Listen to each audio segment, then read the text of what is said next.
Have you ever think about it? How to learn everything without distraction? In this video, I will show you everything about it. When I asked this question from myself, then I thought that the best way to do it might be to just make a difference between a learning brain versus a brain and survival mode, so we'll just call it learning brain versus survival brain. And this is the difference. So learning the brain is this brain that's open to learning new information, and it's completely okay with ambiguity and grays and vagueness. And it sees the big picture.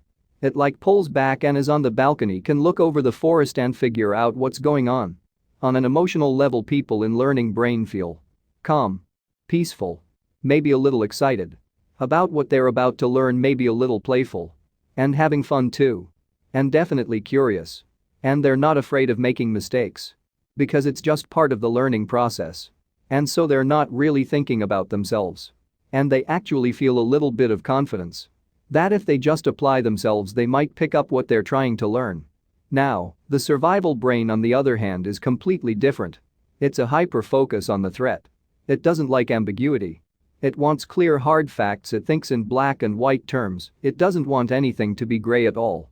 And then emotionally, you can imagine that the survival brain makes people feel panicky, feel like a little obsessive and afraid of getting things wrong. And they don't feel calm and open to learning new things, they just want to get things over with. And people in survival brain also really don't like making mistakes. And they are afraid of looking stupid too. So students in survival brain don't want to be picked on. They don't want to raise their hand and ask questions and look stupid, and so these people are also filled with doubt about their own ability to learn and stuff, and they're afraid that other people can see how stupid they really are. Now it's really important to understand how learning the brain and survival brain interact, because the survival brain always trumps learning brain. And it makes sense because survival brain's just trying to save your life. And so if it thinks that there's something dangerous happening, you bet pay attention to it, right? But the tricky thing is that a survival brain stays on longer and longer. It's harder to get out of that. It's harder to really go into a little learning brain. And the way I think about it is kind of like the myth of Sisyphus. You know, that guy who has to push a rock up a hill and then every day it falls back down and he has to do it over and over again. Well, being in a learning brain is like being up on the high parts of that mountain. You can see the expanse of what's going on, but it also takes a lot of work to be up there, and at any second, if you're not paying attention and putting effort into it, it's so easy to slip back into the survival brain.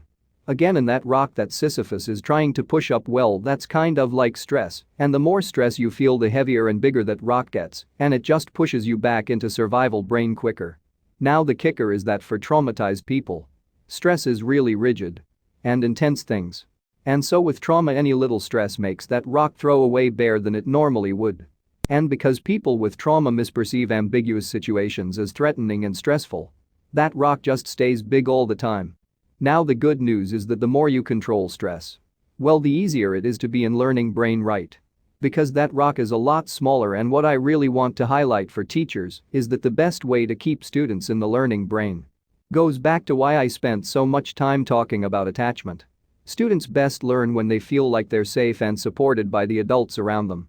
So it's kind of like a baby elephant. You know how like on those nature shows the baby elephant is like playing with leaves or exploring a tree or something like that and having a lot of fun.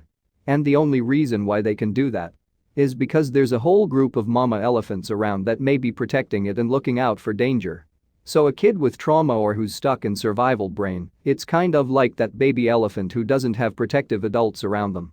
They can't play and learn because they're way too focused looking out for threat and danger. So this is why I really believe that the most important thing that schools need to focus on, way more important than any kind of technique or curricula, is really whether or not they are creating that environment where students feel like they're surrounded by these big mama elephants. We're gonna protect them and watch out for them and make them safe. And when students have that, I bet you it unlocks their curiosity, their eagerness to learn and play as a way to learn.